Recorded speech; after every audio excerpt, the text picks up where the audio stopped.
अस्सलाम वालेकुम जी, कैसे हैं आप लोग। और आप लोगों को रमज़ान बहुत बहुत मुबारक। और आज जी है पहली अफ्तारी, तो मैंने आपसे कहा था कि मैं पहली अफ्तारी का वीलॉग आप लोगों के साथ शेयर करूंगी। तो ये सारी चीज़ें हमने बनाई थी और बहुत ही मज़ा आया था और बहुत ही इंजॉय किया था हमने पहली अफ्तारी को।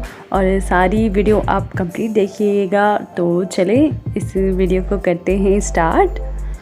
तो जी यहाँ पे ये चने मैंने सुबह सहरी के टाइम भिगो के रखे थे पानी में। इसमें 1 टीस्पून मैंने सोडा ऐड किया था और तकरीबन 1 केजी चने थे। इसकी हमने चाट भी बनानी है एंड पुलाव में भी ऐड करने हैं। तो अभी इनको वॉश करके फिर हम बॉईल करने के लिए रखेंगे और इसकी हम चाट भी बनाएंगे और पुलाव में भी ऐड करेंगे।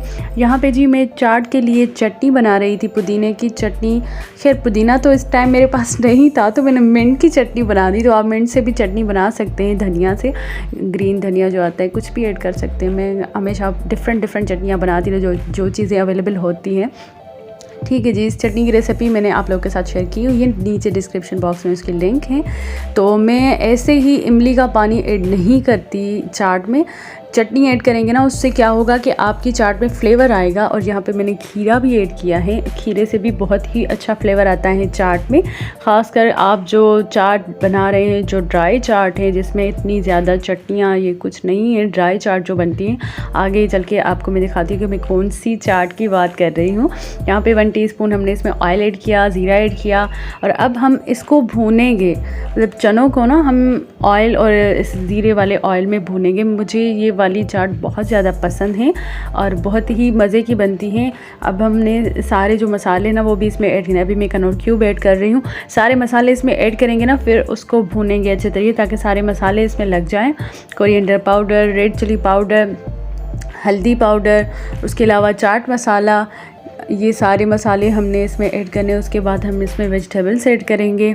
बहुत ही आसान है इस चाट को बनाना, लेकिन इसको भूनने का मकसद ये है कि सारे जो मसाले हैं ना वो चाट में, मतलब जो चिकपीस हैं, छोले हैं, उनमें मिक्स हो जाएंगे ना, तो बहुत ही अच्छा सा फ्लेवर आ जाता है।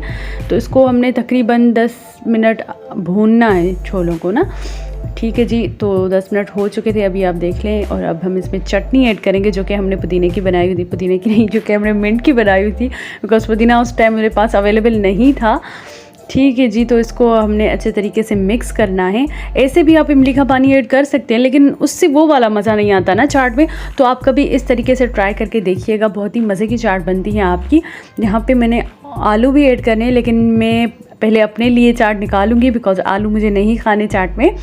वैसे आलू के साथ चाट बहुत अच्छी होती है, लेकिन कैलोरीज़ कुछ ज़्यादा हो जाएंगी ना, तो थोड़ा सी मैंने चाट अपने लिए निकाली। बाकी की चाट में मैंने आलू ऐड कर लिया। और अगर आप आलू ऐड नहीं करना चाहते ना, तो आप 4 से 5 खाने के चम्मच बॉयल चने जो है वो यहाँ से चाट से ही निकाल के उनको पीस के वो भी ऐड कर सकते हैं, उससे भी आपकी चाट बहुत अच्छी बनती है। तो चाट रेडी थी। अभी यहाँ पे जी पुलाव बन रहा है चने का। ये सालन जो है आलू का वो बन रहा था। ये चावल भिगो के रखे थे मारिया ने, वो बना रही थी चने का पुलाव। और ये चने भी हमने बॉयल करके रखे हुए थे। ठीक है जी, अभी सालन भी तैयार हो रहा है। फिर इसमें हम पानी ऐड करेंगे, उसके बाद चावल ऐड करेंगे और फिर चने ऐड करेंगे। चने का पुलाव भी बहुत ही मज़े का बनता है। ठीक है जी, और पुलाव बहुत टेस्टी भी बना था और क्वांटिटी का बिल्कुल भी पता नहीं चल रहा था, बिकॉज़ फर्स्ट रोज़ा था तो पता नहीं चल रहा था कि कितनी चीज़ बनानी है। और अभी जो है मैं बना रही हूँ पालक के पकोड़े। पालक के पकोड़ों की रेसिपी मैंने अलग से तो आप लोगों के साथ शेयर नहीं की, लेकिन हाँ मैंने एक दफ़ा कड़ी आप लोगों के साथ शेयर की, उसमें मैंने पालक के पकोड़े बनाए थे। ये बहुत ही ज़्यादा क्रंची बनते हैं। और पुलाव भी जी हमारा ऑलमोस्ट डन है। अभी हम इसको दम पे रखेंगे 20 से 15 मिनट तक। और यहाँ पे अब समोसे बन रहे हैं। मैंने मसाला तैयार किया और ये मारिया समोसे फ्राई कर रही है, जो कि मैं आपको उस वीलॉग, जो प्रिपरेशन वाला वीलॉग था ना, उसमें मैंने आपको बताया था कि मैंने इसमें कुछ डिफरेंट सा मसाला ऐड किया है। और आप यकीन करें कि इतने टेस्टी और इतने मज़े के समोसे बने थे ना। इसका जो अंदर का मसाला था ना वो बहुत ही यमी सा था और फीका फीका बिल्कुल भी नहीं था। बहुत ही टेस्टी मसाला बना था इसका। ठीक है जी, उसके बाद हम रोल भी फ्राई करेंगे। तो समोसे, रोल, पकोड़े, चाट छोले और फ्रूट चाट वो भी बनेगी। और उसके अलावा पुलाव, ये सारी चीज़ें हमने बनाई थी। तो जी रोल भी हमारे बन गए हैं। और ये खूबसूरत सी कढ़ाई जो आप देख रहे हैं ना, ये मैंने अभी जो है नई मैं अभी लेकर आई थी, ये फ़र्स्ट टाइम मैं यूज़ कर रही हूँ इसको, और बहुत ही अच्छी थी, लोहे की थी पूरी, पता नहीं इसको क्या कहते हैं, लेकिन मैंने अक्सर इसको ना स्ट्रीट फूड वाले जो पकोड़े समोसे बनाते हैं ना, उनके पास मैंने इसको देखा था। तो उस दिन हम बाज़ार गए तो मैंने रास्ते में देखा, तो फिर मैंने ये कढ़ाई जो है ख़रीद ली पकोड़ों के लिए, और बहुत ही अच्छी थी। और इसमें अभी मारिया भी मुझसे डिस्कस कर रही थी कि कितने सारे पकोड़े इसमें बन जाते हैं, एक ही दफ़ा में बहुत सारी क्वांटिटी के पकोड़े आप इसमें बना सकते हैं, और उसके अलावा बहुत ही मज़े के बन रहे थे। तो ये वाली कढ़ाई पकोड़ों के लिए, और फ्राई अगर समोसे पकोड़े वगैरह ये सारी चीज़ें अगर आप फ्राई कर रहे हो तो इसके लिए बेस्ट थी। और मैंने इतनी कढ़ाइयाँ ली है नॉन स्टिक स्टील की, ये वो, लेकिन वो काली हो जाती हैं और ऑयल का निशान हो जाता है। तो इस दफ़ा मैंने सोचा कि इसको ट्राई करके देखते हैं, लेकिन इसका फर्स्ट टाइम ही रिज़ल्ट बहुत अच्छा था। ठीक है जी, तो पकोड़े हमारे फ्राई हो चुके हैं, बहुत ही क्रंची। अच्छा, पालक के पकोड़े ना बहुत ही क्रंची बनते हैं, और मैंने कुछ टिप्स एंड ट्रिक्स आपको बताए हुए हैं ना, वो लिंक मैं नीचे डिस्क्रिप्शन बॉक्स में दे दूँगी, जिसमें मैंने आपको पालक के पकोड़े बनाने सिखाए हैं, तो आप वो ज़रूर देख लीजिएगा। और इतने क्रंची पकोड़े बनते हैं ना ये। उसके अलावा जी मैंने इंस्टाग्राम का न्यू पेज बनाया हुआ है शेफ़ आफिया के नाम से, वहाँ पे जाके भी आप मुझे फॉलो करें। वहाँ पे भी मैं बहुत ही मज़े की रेसिपीज़ शेयर करती रहती हूँ, और वहाँ पे मैं बहुत ज़्यादा एक्टिव होती हूँ। तो नीचे डिस्क्रिप्शन बॉक्स में उसकी लिंक भी है, और आप यहाँ पे नेम भी देख लीजिए, शेफ़ आफिया के नाम से।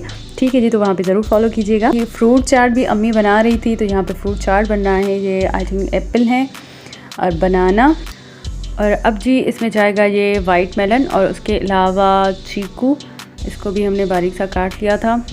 और उसके बाद जी जाएगी इसमें ऑरेंज, इसके हमने बीज निकाल लिए थे। और ये क्रीम वाली फ्रूट चाट बनेगी, बहुत ही मज़े की बनती है ये। और आपको कौन सी फ्रूट चाट पसंद है आप कमेंट में ज़रूर बताइएगा। अब जी हम इसमें क्रीम ऐड करेंगे। ठीक है, मिल्क पैक क्रीम, कोई भी क्रीम आप ऐड कर सकते हैं किसी भी अच्छे ब्रांड की। उसके अलावा इसमें हमने चाट मसाला ऐड किया, और उसके बाद जी काला नमक चाट में बहुत ही मज़े का लगता है, और ऑरेंज जूस, इन दोनों से ना चाट का मज़ा बहुत ही अच्छा। अच्छा, मैंने यहाँ पर जो है ना क्रीम वाली चाट में ऑरेंज जूस ऐड किया है, क्योंकि आप कभी ऐड करके देखिएगा, बहुत ही मज़े का बनता है। मैं हमेशा न्यू चीज़ें ट्राई करती हूँ, लेकिन फ्लेवर मिक्स करने में ना बहुत ही मज़ा आता है, एक अलग सा फ्लेवर आपको मिल जाता है ना। तो हर चीज़ थोड़ा डिफरेंट तरीके से बनाइए। क्रीम वाली चाट में मैंने जो है थोड़ा सा ऑरेंज जूस ऐड किया, तो बहुत ही मज़े का टेस्ट आ रहा था इसका। और अब जी दस्तरखान लग चुका है, और प्लेट्स बनाते हैं हम अक्सर अपने घर में, बिकॉज़ फैमिली मेम्बर बहुत ज़्यादा होते हैं। अभी तो खैर कम है, लेकिन प्लेट्स जो हैं हमारे यहाँ बनती हैं, और सबको जो है ना प्लेट्स में डिस्ट्रीब्यूट किया जाता है। तो यहाँ पे सारी चीज़ें तैयार थी, और ये मेरी प्लेट मुझे दी गई थी। और अभी तक मैं किचन में थी, क्योंकि समोसे और पकौड़े थोड़े कम पड़ गए थे, तो मैं दोबारा से उनको फ्राई करने किचन में गई, और तब तक अजान भी आ चुकी थी। तो मैंने आधी जो है अफ्तारी किचन में ही कर ली है, और जो अफ्तारी बनाते हैं ना उनकी आधी अफ्तारी किचन में ही होती है। तो यहाँ पे कुछ समोसे और पकोड़े कम पड़ गए थे, तो मैं फ्राई करने के लिए आई, और आधी अफ्तारी भी मैंने किचन में ही की। ठीक है जी, फ्रूट चाट अभी मैंने ठंडा करने के लिए रखा है, बिकॉज़ मुझे ठंडा फ्रूट चाट खाने की आदत है। और ये देखिए जी, फ्रूट चाट भी हमारा बिल्कुल ठंडा हो चुका है, और अब हम चलते हैं दस्तरखान पे, आधी अफ्तारी वहाँ पे करते हैं। तो जी यहाँ पे इतनी अफरा तफरी थी, कोई किसी को देख ही नहीं रहा था, क्योंकि रोटी खुल चुकी थी। ठीक है जी, तो बहुत ही मज़ा आया। फ़र्स्ट अफ्तारी को हमने बहुत ज़्यादा एंजॉय किया, और नमाज़ पढ़ के मैंने फिर पुलाव को देखा, तो वो भी तकरीबन रेडी था, और चने का पुलाव, और उसमें हमने आलू भी ऐड किए थे। बहुत ही खूबसूरत सा कलर, और बहुत ही अच्छी टेस्ट थी, इसकी खुशबू भी बहुत अच्छी आ रही थी। तो जी मैंने आप लोगों के साथ 100 रेसिपीज़ का चैलेंज किया था, वो अभी कंटिन्यू है। 50 रेसिपीज़ कंप्लीट हो चुकी है मेरे चैनल पे। तो जी अगर आप चाहते हैं कि रोज़ रोज़ आपको ऐसी रेसिपीज़ मिलती रहें, तो मेरे वीडियो को लाइक करें, चैनल को सब्सक्राइब करें। मिलते हैं नेक्स्ट रेसिपी के साथ, अपनी दुआओं में याद रखिएगा। अल्लाह हाफिज़।